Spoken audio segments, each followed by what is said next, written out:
오늘은 요셉의 형들이 애굽으로 가다, 요셉의 형들이 애굽으로 가다라는 제목으로 하나님의 말씀을 전하겠습니다. 우리가 보통 창세기를 다루면서 요셉이 애굽의 총리가 되는 과정까지를 보통 창세기에서 제일 많이 다뤄요. 그리고 나서 이제 이 창세기의 결론에 해당하는 부분이죠. 오늘 본문에서부터 시작하는 요셉의 형들과 이제 요셉이 같이 상봉을 하게 되고 야곱의 가족들이 애굽으로 내려가서 살게 되면서 나오는 그 모든 그 뒷이야기들은 성경에 별로 중요하지 않다고 생각하는지 모르지만 많은 분들이 다루고 있질 않아요. 근데 제가 생각해 볼 때는 상당히 중요한 부분이거든요. 이 부분이. 그래서 이제 이 창세기 어떻게 보면 결론에 해당하는 부분이죠. 그래서 이제 아마 42장부터 50장까지 앞으로 이제 이 수요 예배는 정리하는 시간들로 말씀을 정리할 것입니다. 우리가 생각해 볼 때는 그냥 이게 요셉이 가족을 상봉한 사건이 아니냐, 뭐 이렇게 가족을 다시 만나서 다시 살게 되었다, 애굽에 가서 살게 되었다라고 짧게 끝날 수 있는 문제인데 성경은 이 문제를 그렇게 보고 있지 않습니다. 왜냐하면은 이게 그렇게 간단하게 끝나면은 성경에서 우리가 별로 할 말이 없을 텐데 성경은 42장에서 47장까지를 이 부분을 할애하고 있어요. 그것도 아주 내용을 자세하게 다루었어요. 무려 6장이나, 그죠? 이 야곱과 그 가족이 애굽에 내려가는 과정을 자세하게 묘사하고 있다라는 거예요. 그렇다라는 것은 성경이 여기에 대해서 관심이 있다라는 거예요, 없다는 거예요? 관심이 있고 중요한 내용을 담고 있다라고 우리가 볼 수 있습니다. 그래서 우리는 이 요셉과 요셉의 가족들이 상봉하는 이 장면을 읽어나가면서 성경이 도대체 무슨 메시지를 전하고 싶어 하는지를 확인하게 될 것입니다. 1차적으로 42장은 요셉과 형들의 재회를 그리고 있거든요. 물론 이 형들이 애굽의 노예로 팔아버린 요셉이 애굽의 총리가 돼서 지금 요셉과 다시 만나게 될 것을 요셉의 형들은 상상도 못하고 있을 때, 시간적으로 보면은 요셉을 형들이 팔았을 때를 대략 요셉의 17세 나이로 봅니다. 그래서 그때를 기준으로 볼 때 지금은 요셉이 애굽의 총리가 되고 7년의 풍년 뒤에 그리고 7년의 흉년이 오게 되잖아요. 그러면서 이제 30세에서 37세가 지나고 나서 이 기근의 때에 찾아왔다고요. 그러니까 적어도 이제 요셉과 형들이 재회하는 시간은 17세에서 37세가 넘었을 시점이니까 20년이 훨씬 지난 시점이라는 것을 우리가 염두에 두고 이제 본문 말씀을 우리가 파악해야 됩니다. 자, 우리 1절부터 2절까지 같이 읽으면서 말씀을 시작해 볼게요. 시작. 그때 야곱이 애굽에 곡식이 있음을 보고 아들들에게 이르되 너는 어찌하여 서로 바라보고만 있느냐. 야곱이 또 이르되 내가 들은즉 저 애굽에 곡식이 있다 하니 너희는 그리로 가서 거기서 우리를 위하여 사오라. 그러면 우리가 살고 죽지 아니하리라 하매. 예. 이제 야곱은 이 큰 기근이 들어서 곡식을 구할 수 없게 되자 자식들을 애굽에 보내서 곡식을 구해오라라고 요구를 하고 있습니다. 41장 끝절에 보면은 여기 56절과 57절에 이 기근이 그냥 기근이 아니라 엄청나게 극심한 기근이었다라는 것을 우리가 확인할 수 있습니다. 같이 볼게요. 창세기 41장 56절 57절 시작. 온 지면에 기근이 있음에 요셉이 모든 창고를 열고 애굽 백성에게 팔세. 애굽 땅에 기근이 심하며 각국 백성도 양식을 사려고 애굽으로 들어와 요셉에게 이르렀으니 기근이 온 세상에 심함이었더라. 예, 그러니까 기근이 온 세상에 아주 극심하게 있어서 이제 요셉의 지혜로운 정책에 의해서 7년 풍년 동안에 이 애굽은 곡식을 쌓아두었고 이제 그 쌓아둔 곡식을 기근의 때 풀게 되면서 사람들이 그 소문을 듣고 애굽에 곡식이 있다라는 소문을 듣고 애굽으로 몰려들기 시작했다라는 이야기입니다.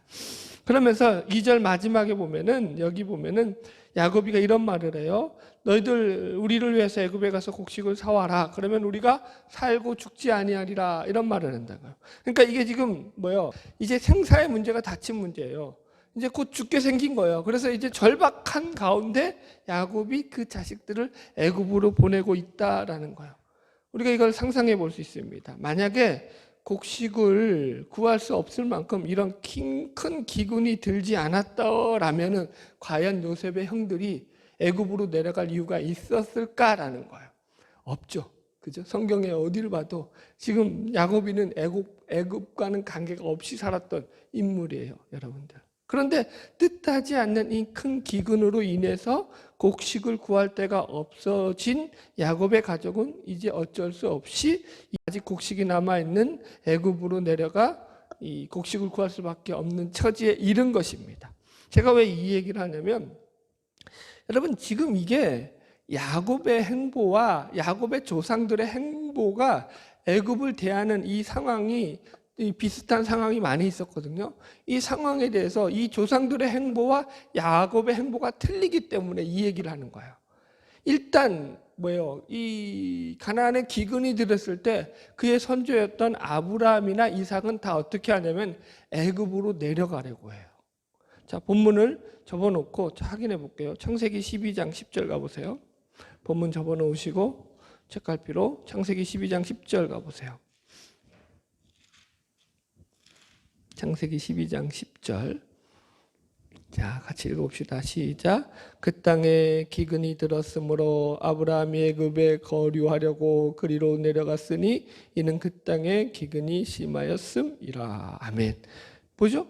예, 아브라함은 기근이 들자 어떻게 했다고요? 가나안 땅에 기근 들자 애굽으로 내려갔다고요. 그래서 거기서 애굽 왕 바로에게 자기 아내를 누이라고 속여가지고 그저 넘기는 바람에 욕 보지 않습니까? 큰 욕을 따르지 않습니까? 자, 이삭은 어땠을까요? 창세기 26장 가보세요. 창세기 26장 1절로 2절. 창세기 26장 1절 2절 읽읍시다. 시작. 아브라함 때 첫 흉년이 들었더니 그 땅에 또 흉년이 들매 이삭이 그랄로 가서 블레셋 왕 아비멜렉에게 이르렀더니 여호와께서 이삭에게 나타나 이르시되 애굽으로 내려가지 말고 내가 내게 지시하는 땅에 거주하라. 예, 사실은 이삭도 기근이 들었을 때 애굽으로 내려가려고 했다고요. 그런데 하나님께서 너 애굽으로 내려가지 마라 라는 명령을 하셨기 때문에 그랄레 가서 그 블레셋 왕 아비멜렉에게 도움을 요청하게 되었다라고 이렇게 나온다고요. 그런데 지금 본문에 보시면 야곱은 그렇게 안 하고 있다고요. 야곱은 어떻게 한다고요? 내려갈 생각을 안 하고 그 자식들에게 곡식을 구하러 애굽으로 가서 그 곡식을 사와라 라고 보낸다고요. 이사 갈 생각을 전혀 안 한다고요. 여러분, 이게 이제 여러분들 좀 이해를 하셔야 되는 게 뭐냐면, 왜 하나님께서 그러면 이삭은 그죠? 애굽으로 내려가려고 했는데 왜 막으셨죠? 이게 다 이유가 있는 거예요. 나중에 이제 설명하겠지만. 근데 야곱이는 또 반대로 애굽에 그렇게 안 가려고 한단 말이에요. 자기가 일부러, 여러분들. 그러니까 우리가 이런 전체적인 스토리를 어떻게 바라봐야 하느냐라는 그런 생각 속에서 이 본문을 읽어야 돼요.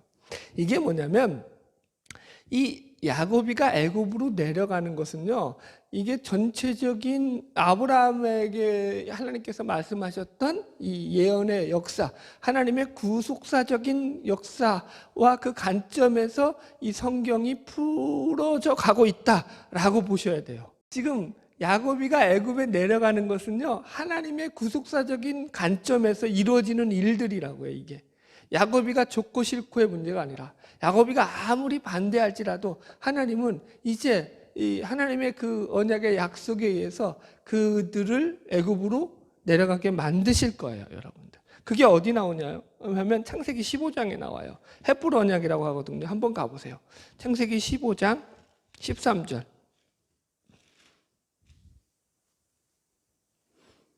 자, 창세기 15장 15장에 보면은 하나님께서 아브라함과 헷불 언약을 맺으시죠. 그러면서 아브라함에게 하시는 말씀 가운데 하나가 뭐냐면, 그 자손들이 이방에서 객이 되어서 그 나라의 종이 되어서 이제 400년 동안 괴롭힘을 당할 것이다 라는 말씀이 나와요. 창세기 15장 13절부터 읽읍시다. 시작. 여호와께서 아브라함에게 이르시되 너는 반드시 알라. 내 자손이 이방에서 객이 되어 그들을 섬기겠고 그들은 400년 동안 내 자손을 괴롭히리니 그들이 섬기는 나라를 내가 징벌할지며 그 후에 내 자손이 큰 재물을 이끌고 나오리라. 아멘.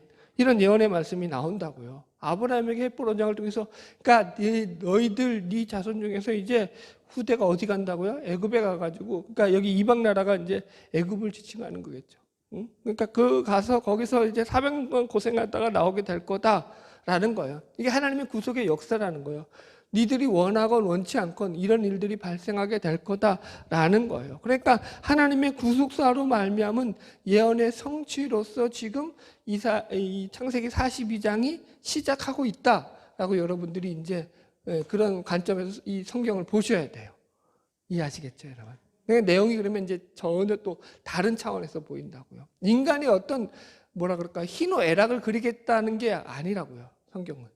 자, 그럼 이제 다시 본문으로 돌아와서 왜 그들이 애굽으로 내려갈 수밖에 없었느냐라는 것을 우리가 좀 생각해 봐야 되는데요. 자, 보세요. 여러분, 성경에서 애굽이 상징하는 게 뭐죠? 애굽은 죄악된 세상입니다. 자, 그러면은 보십시오. 지금 이 이스라엘 백성들이 애굽으로 내려가게 된 그 출발점이 어디로부터 시작했죠? 네? 애굽으로 빠져가게 된 그 시작점이 어디죠? 요셉의 형들의 죄악이죠. 쉽게 말하면 요셉의 형들이 요셉을 팔아 넘겨서 요셉을 애굽에 팔아 넘기는 바람에 이 일들이 사실은 시작한 거예요. 그죠? 이해하시겠죠? 지금 겉으로는 42장부터 시작이지만 훨씬 앞에서부터 이 일이 이제 하나님의 구속사적으로 시작되고 있다고요. 이게 뭘 의미하냐면은 인간의 죄를 의미합니다. 그러니까 시기와 미움과 질투 가운데서 그 요셉의 형들이 요셉을 애굽에 팔아 넘김으로 말미암아서 이제 애굽과의 400년이라고 하는 길고 긴 악연이 시작되고 있다라는 것이 성경의 설명이라고요. 이해하시죠, 여러분들? 이것이 마치 이런 거예요. 그러니까 하나님을 떠난 인간은 그가 싫든 좋든 간에 결국 죄의 종노릇하고 마귀의 종노릇하면서 세상에 얽매여져서 살 수밖에 없다라는 것이 성경이 우리에게 가르쳐주고 있는 내용이죠. 그럼 요셉은 뭐죠? 여기서 등장하는 요셉은 여기서 구속사적인 관점에서 볼 때는 이 예수님의 예표로 등장하고 있어요. 그래서 그는 아무 죄가 없고 아무 잘못이 없는데도 불구하고 애굽의 노예로 팔려가게 되죠. 예수님처럼. 그런 이제 그런 상징을 가지고 있다라는 것. 그래서 우리 대신해서 죄의 값으로 팔려간 인물로서 등장하고 있는 게 요셉이다라는 것을 기억하면서 이제 오늘 본문을 다시 들여다보겠습니다. 자, 3절 4절. 창세기 42장 3절 4절 이제 계속 읽읍시다. 시작. 요셉의 형 10사람이 애굽에서 곡식을 사려고 내려갔으나 야곱이 요셉의 아우 베냐민은 그의 형들과 함께 보내지 아니하였으니 이는 그의 생각에 재난이 그에게 미칠까 두려워함이었더라. 여기서 이제 야곱의 가정의 분위기가 어떠했는지를 설명하고 있죠. 이게 이제 재난이라는 말과 두려움이라는 말이 야곱의 가정이 얼마나 우울하고 어둡고 그런 불행한 가정 속에서 이 환경을 보내고 있었는지를 갖다가 표현하는 단어 중에 하나죠. 그러니까 보세요. 야곱이 이렇게 애굽에 이 아들 10사람을 다 보냈단 말이에요. 근데 베냐민만 빼고, 그죠? 10명을 보냈다라는 것은 무엇이냐면은 한 명 한 명의 사람 수만큼 그만큼 많은 곡식을 얻을 수 있기 때문에 하여튼간 보낼 수 있는 사람은 최대한적으로 보냈다라는 얘기예요. 그죠? 그런데 베냐민은 제외시키죠. 그 가운데서. 본문을 보면 베냐민을 왜 뺐느냐? 여기 보면 이렇게 나와요. 4절 다시 보면 야곱이 요셉의 아들 베냐민은 그의 형들과 함께 보내지 아니하였으니 이는 그의 생각에 재난이 그에게 미칠까 두려워함이었더라라는 거예요. 그러니까 무슨 말이냐면은 혹시 베냐민이 애굽에 내려가서 요셉과 같이 또 어떤 무슨 큰 불행을 당하지 않을까, 불길한 일을 당하지 않을까 걱정이 돼서 베냐민은 보낼 수가 없었더라라고 하는 거예요. 이게 무슨 말이냐면은 이 야곱의 마음속에서는 요셉과 베냐민이 항상 같이 뭐라고 돼요 이게? 같은 그런 인물로서 그 오버랩되고 있는 존재였다라는 거예요. 여러분 보세요. 요셉의 죽음에 대해서 야곱은 어떤 생각을 가지고 있었을까요? 요셉의 형들이 요셉의 찢어진 옷을 가지고 와가지고 거기다가는 이제 짐승의 피를 묻혀놓고는 요셉이 피라고 속여가지고 요셉이 짐승에 물려서 죽었어요 아버지. 우리가 그래서 요셉의 그 시체도 발견하지 못했어요. 그래서 이 야곱이는 요셉이가 그렇게 짐승에 물려서 죽은 줄 안단 말이에요. 요셉의 죽음을 생각하면서 야곱의 마음이 어떻겠어요, 여러분들? 후회로 가득 찼겠죠. 그때 내가 요셉이를 보내지만 않았어도. 그러니까 이 야곱에게는 요셉이가 어떻게 되어 있는 거예요? 가슴에 묻혀 있는 거죠. 땅에 묻혀 있는 게 아니죠. 평생 한우로 남아 있는 거예요. 그런 이 야곱의 마음 가운데 여러분 보세요. 이제 라헬의 아들 가운데서 가장 사랑했던 아들 요셉이가 없어졌으니까 남은 거는 이 베냐민밖에 없다고요. 그러니까 베냐민은 절대 이제 그렇게 보낼 수 없다라는 게 야곱이의 생각이라는 거예요. 여러분, 야곱이는 그래서 그 삶이 사실은 요셉이 죽고 나서 큰 고통과 슬픔의 삶을 보냈을 것이라고 우리가 추측할 수 있어요. 그러면 여러분, 야곱이는 그렇다 치고 야곱의 나머지 아들들, 요셉을 팔아버린 10아들들은 그러면은 우리가 저 눈에 가신 요셉을 팔아넘기고 제거했으니까 우리는 참 속편하게 잘 살았겠지라고 생각할 수 있을까요? 과연 그랬을까요? 여러분 어떤 생각이 들어요, 여러분들? 여러분 보세요. 아버지가 늘 아침마다 이 죄인된 얼굴을 가지고 자기 아들 요셉의 죽은 것 때문에 그 얼굴에 수심이 가득한 얼굴을 갖고 다녔을 거 아닙니까? 아침마다 아버지의 그 수심이 가득한 얼굴을 본 자식들 그 마음이 기쁠 리가 없죠.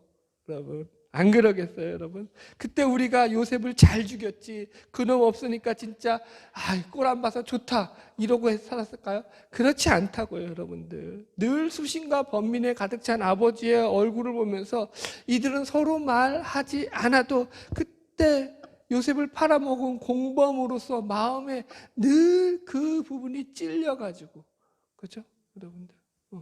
그렇다고 요셉을 찾으려고 한들, 노예로 아무렇게나 지나가는 노예생한테 팔았는데 어디서 이 요셉을 찾냐고요? 이제는 어디 가서 찾을 수도 없다고요.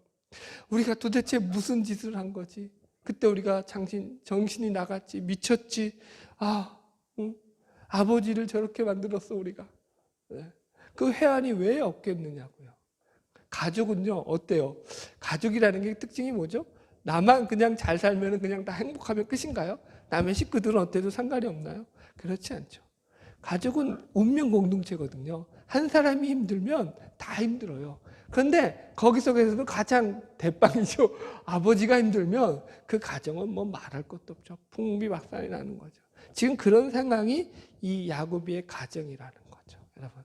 그래서 4절을 보시면 그의 생각에 재난이 그에게 미칠까 두려워함이었다라고 해서 이 재난이라든가 두려움이라는 이런 말들이 이 지금 야곱의 가정의 분위기를 잘 설명하는 단어다라고 제가 해석을 했던 것입니다. 그래서 이 야곱의 가정은 일단 지금 어떤 가정이에요? 그 가정 안에 웃음이 사라진 가정, 그죠? 그러니까 아픔과 상처만 남겨진 가정이라고 볼 수 있습니다, 여러분. 그래서 이 요셉을 잃었던 야곱이는 베냐민은 절대 이룰 수 없다라는 그런 생각 속에서 베냐민을 애굽의 여정길에서 제외시켜 버린 거죠. 자, 5절 6절 계속 읽읍시다. 시작. 이스라엘의 아들들이 양식 사러 간 자 중에 있으니 가나안 땅에 기근이 있음이라. 때에 요셉이 나라의 총리로서 그 땅 모든 백성에게 곡식을 팔더니 요셉의 형들이 와서 그 앞에서 땅에 엎드려 절하매. 이제 요셉의 형들이 드디어 애굽에 도착해서 곡식을 팔고 있는 일을 총괄하고 있는 그 당시에 애굽의 총리였던 요셉 앞에 서고 그 앞에 절을 하게 됩니다. 그래서 우리는 여기서 6절에 놀라운 단어 가운데 하나를 발견하게 되죠. 그게 뭐냐면 그들이 이 요셉 앞에서 땅에 엎드려 절하매라는 말이에요. 절하다라는 말입니다. 이 단어는요, 여러분 어디에 나오냐면은 창세기 37장 9절에 요셉의 꿈 이야기에 나와요. 자, 확인해 볼까요? 창세기 37장 9절. 요셉이 다시 꿈을 꾸고 그 형들에게 말하여 이르되 내가 또 꿈을 꾼즉 해와 달과 11별이 내게 절하더이다 하니라. 예, 이렇게 자기가 꿈꾼 가운데 이제 해와 달과 11별이 자기에게 절하는 꿈을 꾼 얘기를 했다가 이 꿈이 사실은 요셉을 갖다가 형들에게 가장 미움을 받는 그 계기가 되는 꿈이 되지 않았습니까? 요셉은 이게 이 당시에는 무슨 꿈인지도 몰랐다고요. 그냥 얘기한 거예요. 근데 좀 지혜가 없죠. 이건 지혜가 없는 거지. 사실은 숨겨야지. 여기서 왜 이런 얘기를 했을까? 하여튼 근데 이건 분명한 거예요. 요셉이가 이 꿈에 대해서 어떤 꿈을 갖다가 해석하거나 직관하고 있거나 이 꿈이 무슨 내용이라는 것을 전혀 생각하고 있지 않았다라는 얘기예요. 형들이나 아버지에게 이 얘기를 했다라는 것은. 그죠? 그걸 알고 있었다면 꿈이, 그래서 자기가 만약에 이게 대접을 받고 노벨을 받는 꿈이라는 것을 자기가 그렇게 생각했다면 이 얘기를 안 했겠죠. 요셉의 성격상. 그죠? 이해하셨죠? 그러니까 꿈이라는 게 그래요. 이게 그냥 우리가 막 꾸는 그런 개꿈 말고 하나님이 우리에게 주시는 꿈의 특징은 뭐라고요? 우리가 그 꿈을 꿔도 그 꿈의 내용이 뭔지 모른다고요. 당장 그 꿈이 어떤 꿈인지 몰라요. 하나님이 우리를 어떻게 몰고 가는지를 모르면서도 우리가 그 꿈은 기억하고 있으면서 그 길을 간다고요. 가다 보면 알게 된다고요. 하나님의 꿈의 비전의 특징이라고요. 이해하시겠죠? 여튼 그래서 이 절하다는 부분이 이제 여기서 드디어 성취되는 것을 보는 거예요. 여러분 보세요. 이게 참 놀랍지 않습니까? 하나님이 그 꿈을 정확하게 이루어 주시는 거예요. 이 요셉이 여기서 확인하는 게 뭐냐면 여기 몇 절에 나오는데 한번 찾아봅시다.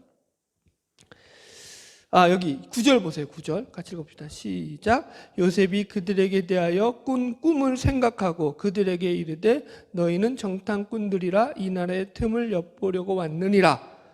요셉이 이제 형들을 대할 때 뭐라냐면은 그 꿈을 생각하고 대하더라는 거예요. 이해하시겠죠? 이제는 뭐예요? 하나님이 나에게 그 꿈을 왜 주셨는지 20년의 세월, 그 모진 고난의 세월을 보내고 난 뒤에는 깨달아 알더라는 거죠. 이게 하나님의 뜻과 계획이었구나라는 거예요. 하나님이 이를 이렇게 성취하시기 위해서 이런 꿈을 꾸게 했구나라는 거예요. 여러분 보세요.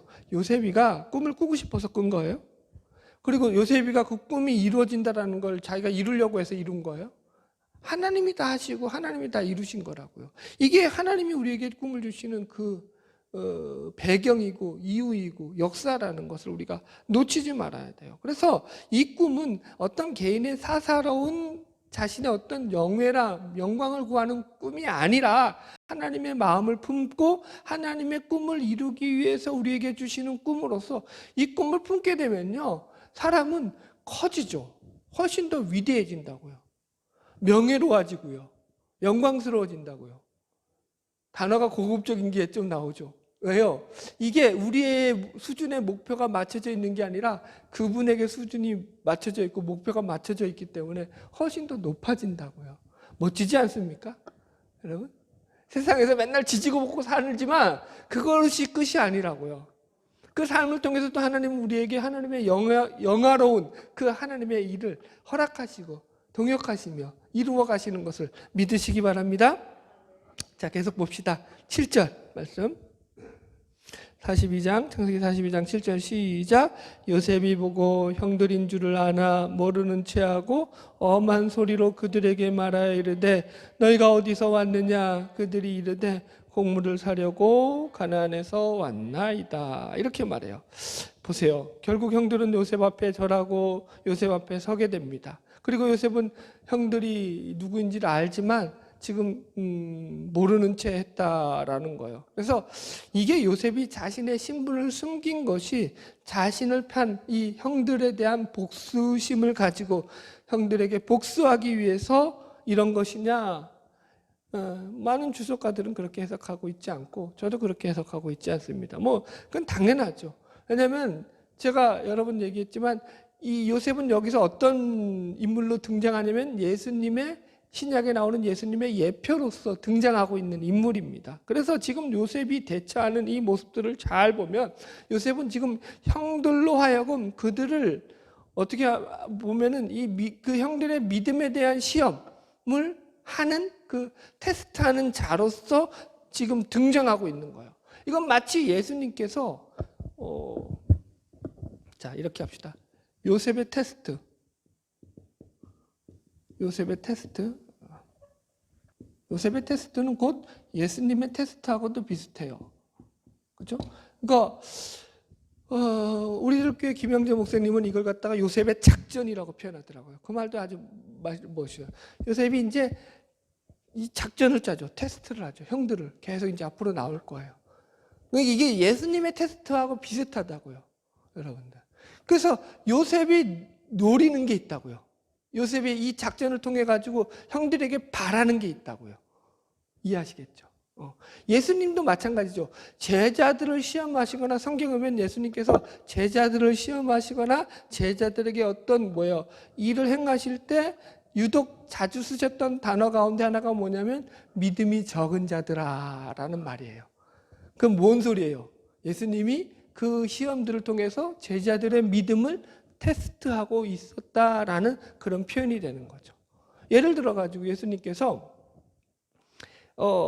베드로가 풍랑 있는 바다 위로 걸어가려고 하다가 물에 빠지잖아요. 바다 물결을 보고 걸어오라고 했는데도 불구하고 믿음이 없어서 물에 빠져가지고 허우적거려서 살려달라고 건져내잖아요. 그러니까 예수님이 뭐라 그래야 돼요? 예수님이 그 베드로를 건져내면서 이 믿음이 적은 자야 왜 의심했느냐라고 말한다고요. 그죠? 또 오병이어 사건이 있고 7병이어 사건으로 4,000명을 먹인 사건이 나와요. 성경에 보면은. 그 사건에서도 보면은 7병이어 사건으로 4,000명을 먹이고 난 뒤에 예수님께서 이제 다른 지역으로 넘어갈 때 제자들이 그때 남겼던 음식을 못 챙겨 갖고 온단 말이에요. 그래서 음식을 못 갖고 와가지고 그걸 갖다가 못 갖고 오자 제자들이 막 그거 갖고 또 나비 두고 왔네 하면서 수근수근 한단 말이에요. 그러니까 예수님께서 그때도 똑같이 책망하시면서 제자들에게 하신다고. 이 믿음이 적은 자들아, 너희들이 왜 그거 금방 내가 보리떡 5개 물고기 2마리, 그러니까 보리떡 7개 물고기 2마리로 5,000명 4,000명 먹이는 것을 니들이 금방 경험하지 않았느냐. 그러면서도 왜 그런 거 갖고 걱정하고 있느냐라고 하면서 책망하시는 모습이 나와요, 여러분들. 그래서 성경에 보면 이런 얘기들이 상당히 많이 등장하죠. 결국 그래서 이게 무슨 얘기냐면 다시 표현합시다. 이거는 결국 뭐가 되죠? 믿음의 시험이 되는 거예요. 이 시험은 테스트를 말하는 거죠. 이해하시겠죠? 지금 본문이 얘기하고 있는 이 시험들은요, 믿음의 테스트라고요. 보세요. 이제 앞으로 요셉은 아주 집요하게 형들을 괴롭힙니다. 우리가 생각할 때는 참 복수 제대로 한다. 인간적인 눈으로 보면 그렇게 볼 수 있는데 복수하고 관련이 없다니까요. 나중에도 설명하겠지만 요셉은 뒤에 가서 보면은 이제 그가 20년 동안의 환난과 고난을 당하면서 여러 가지 일을 겪으면서 이 형들에 대한 원한과 복수심이 다 사그라든 지가 오래라고요. 복수할 마음이 그에게는 1도 없다고요. 자, 계속 본문 나가보겠습니다. 무슨 말인지 대충 이해하셨죠? 8절로 9절 봅시다. 시작. 요셉은 그의 형들을 알아보았으나 그들은 요셉을 알아보지 못하더라. 요셉이 그들에게 대하여 꿈을 생각하고 그들에게 이르되 너희는 정탐꾼들이라 이 나라의 틈을 엿보러 왔느니라. 자, 이제부터 이제 재미있는 장면이 등장합니다. 요셉이 그 형들을 갖다가 정탐꾼으로 몰고 있는 장면입니다. 그러니까 저들에게 누명을 씌우고 억울하게 제목을 만들어서 죄를 뒤집어 씌우고 있는 거예요. 그죠? 여러분. 정탐꾼으로 의심하고 스파이로 몰아가서 여기 17절 끝에 보면은 이들을 3일 동안 감옥에 가두었다. 이렇게 나와요. 그죠? 그러니까 억울하게 누명을 쓰고 3일 동안 감옥에 갇혀 있게 되더라는 거죠. 이게 이제 시작이에요. 요셉과 형들의 만남의 시작. 그러니까 이걸 갖다가 생각 없이 보면 참 복수 잘하고 있다 이렇게 보는데 그 얘기 아니라고 했어요, 여러분들. 자, 그래서 이제 여기 10절부터 이 17절까지의 내용은 뭐냐면 요셉이 이들을 정탐꾼으로 몰아가고 있는 내용과 또 요셉의 형들이 반대로 자신들의 그 결백을 주장하는 내용들이 계속 왔다 갔다 하면서 반복적으로 언급되고 있습니다. 자, 10절부터 11절 읽어봅시다. 시작. 그들이 그에게 이르되 내 주여 아니니이다. 당신의 종들은 곡물을 사러 왔나이다. 우리는 다 한 사람의 아들로서 확실한 자들이니 당신의 종들은 정탐꾼이 아니니이다. 이렇게 말하고 있어요. 그러니까 자신은 정탐꾼이 아니라는 거죠. 자, 12절 같이 읽읍시다. 시작. 요셉이 그들에게 이르되 아니라 너희가 이 나라의 틈을 엿보러 왔느니라. 형들의 말은 사실임에도 불구하고 요셉도 알고 있죠. 일부러 누명을 시기로 작정을 한 거죠. 그러니까 그들의 말을 듣지도 않고 계속 정탐꾼으로 몰아가요. 여러분, 이렇게 할 수 있었던 이유 중에 하나도 애굽이라는 나라의 지역의 특수성인데, 이 애굽은 나라가 여러 군데로 뻥뻥 뚫려 있어요. 그러다 보니까 외세가 많았죠. 외침도 많고. 그러다 보니까 자연적으로 그 나라의 스파이들, 정탐꾼들이 많이 들어오는 그런 나라 중에 하나였고, 그래서 이방 사람들에 대해서 배타적일 수밖에 없었던 것이 애굽의 그대 정치적인 그런 어떤 상황이었고, 그걸 빌미로 해서 지금 요셉은 형들을 이 스파이로 몰아붙이고 있는 거예요. 자, 13절 계속 읽읍시다. 시작. 그들이 이르되 당신의 종 우리들은 12 형제로서 가나안 땅 한 사람의 아들들이라. 막내 아들은 오늘 아버지와 함께 있고 또 하나는 없어졌나이다. 자, 지금 요셉의 형들이 억울한 누명을 쓰게 생겼으니까 자신들이 이제 살아남기 위해서 자신들의 가족사까지, 가족 현황까지 다 밝히면서 자신들은 그냥 가나안에서 온 평범한 한 가정의 자식들이다 라고 자신들을 변호하고 있습니다. 그러면서 이제 뒤에 가서 우리가 살피겠지만 이렇게 자신들을 변호하면서 자연스럽게 가족사가 나오게 되고 자신들이 저질렀던 숨겨두었던 죄의 보따리가 풀려지기 시작합니다. 자, 14절 15절 계속 읽읍시다. 시작. 요셉이 그들에게 이르되 내가 너희에게 이르기를 너희는 정탐꾼이라 한 말이 이것이니라. 너희는 이같이 하여 너희 진실함을 증명할 것이라. 바로의 생명으로 맹세하노니 너희 막내 아우가 여기 오지 아니하면 너희가 여기서 나가지 못하리라. 그러면서 이제 너희들이 결박을 주장하려면 니들이 주장하는 대로 그래 네 아우를 데려와 봐라 이렇게 요청하죠. 16절 17절 시작.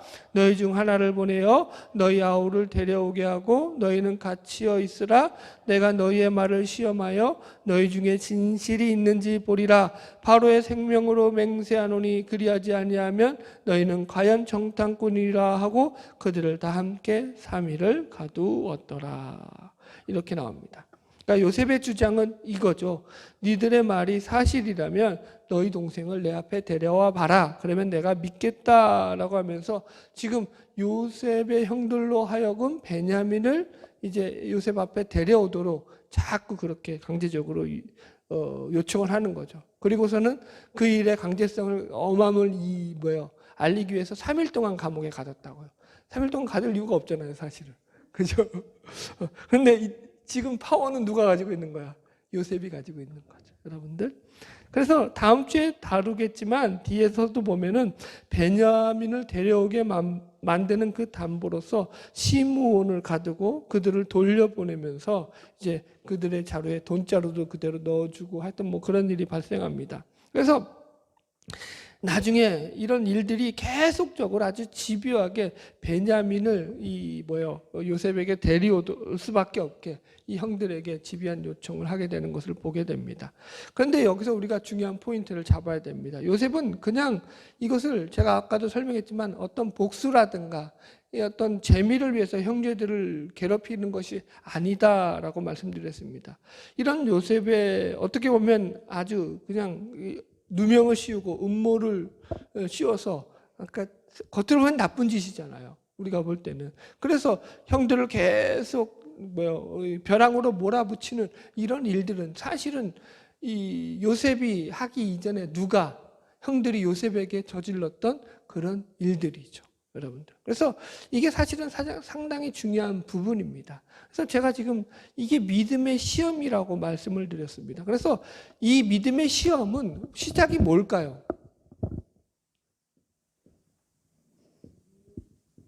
죄에 대한 뭐요? 자각. 이렇게 해야죠. 1로 해야죠. 오늘은 그래서 이게 시작이에요. 그죠? 그게 뭐냐면 죄에 대한 자각이에요. 자각. 여러분 보세요. 지금 형들의 말들을 우리가 이제 3일 동안 갇혀서 정신을 차리기 전까지 이들이 이 했던 말들을 우리가 좀 돌아보아야 되는데 13절에 보면은 이들의 말 가운데 이런 말이 나와요. 다시 이제 아까는 제가 일부러 전체를 내용을 줄거리를 정리하라고 안 했는데 이렇게 말하는 게 나와요. 보세요. 그들이 이르되 당신의 종 우리들은 12 형제로서 가나안 땅 사람의 아들들이라 막내 아들은 오늘 아버지와 함께 있고 또 하나는 없어졌나이다. 말이 다 맞죠? 맞는데 틀렸죠? 뭐가 틀렸죠?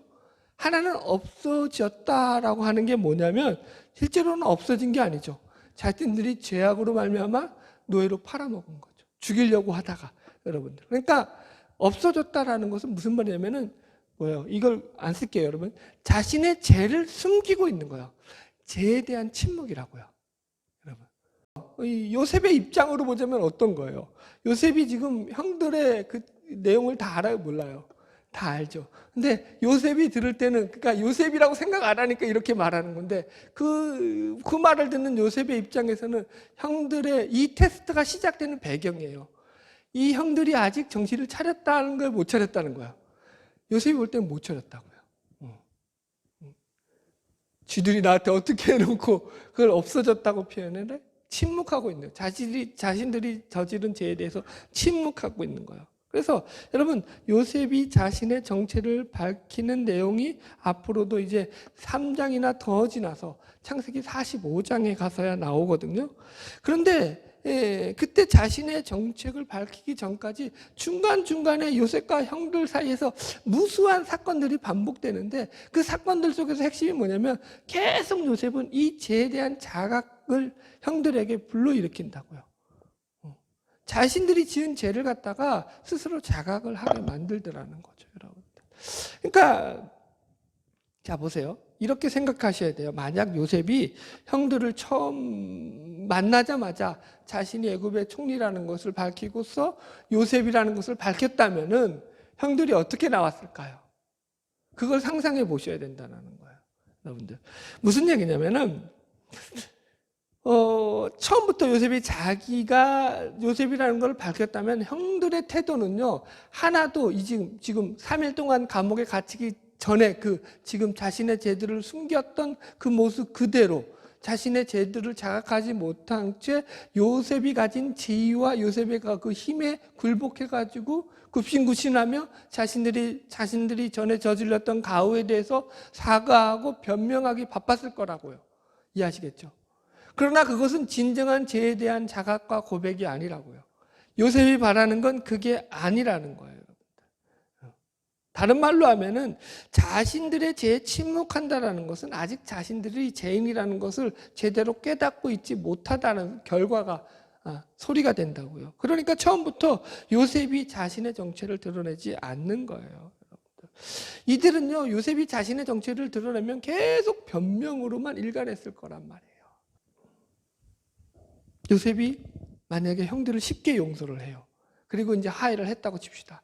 그럼 그게 진정한 용서가 되고 진정한 하해가 됐을까요? 진정한 관계 회복은요, 그렇게 이루어지지 않아요, 여러분들. 요셉이 형들에게 바랬던 것은요, 그런 게 아니라 죄에 대한 진정한 자각과 회개, 그리고 뉘우침으로 말미암아서 새롭게 변화된 모습이죠. 좋은 게 좋은 거지 하고 그냥 다 덮고 넘어가는 걸 원하지 않는다고요, 여러분. 이제 나중에 다르겠지만 요셉은 그래서 인간의 죄를 휴법하는 역할을 한다고요. 예수님의 말씀이 그러죠. 예수님의 말씀 뭐죠? 인간의 죄를 끄집어내는 역할을 한다고요. 죄가 죄된 것을 밝힌다고요. 율법이 그 역할을 하죠. 마치 그런 것 같은 거예요. 왜냐하면 죄에 대한 자각이 없이는 회개가 이루어질까요? 안 이루어질까요? 안 이루어지기 때문이라는 거예요.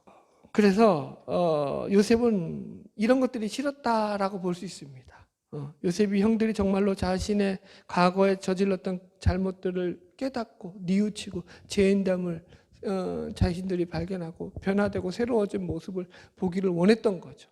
그래서 이제 그 과정들을 거쳐가는 시간들이 요셉의 테스트고, 곧 이게 신약에서는 예수님의 테스트고, 크게 보면 우리를 향한 믿음의 시험들이라고 우리가 확장해서 해석할 수 있습니다. 자, 말씀을 정리하겠습니다. 오늘 애굽에서 내려온 요셉의 형들과 요셉이 상봉하는 모습을 살펴보았습니다.